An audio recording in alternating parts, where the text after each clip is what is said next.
Did you know you don't have to change your camera? You could just swap out the kit lens for a fixed lens.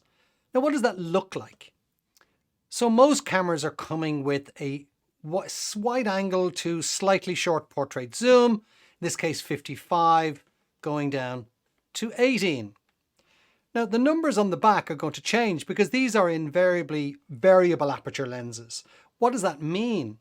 Well, it means that when I'm at the widest, 18, if you have a Micro Four Thirds camera, that could be 12. As you start zooming in, that aperture number changes.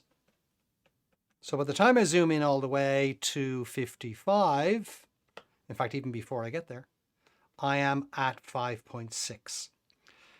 If I were to swap out for a fixed lens, number one, these are much higher quality, way higher than kit lenses are designed to be.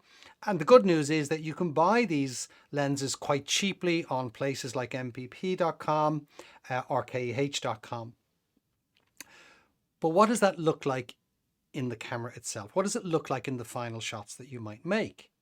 So in this shot here, I have f5.6 because that's all I could get.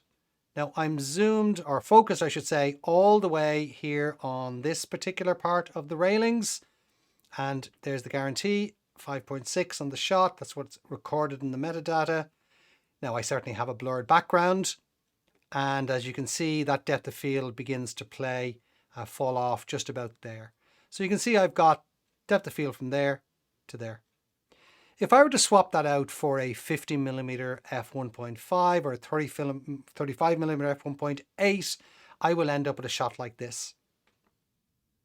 Much more blur in the background.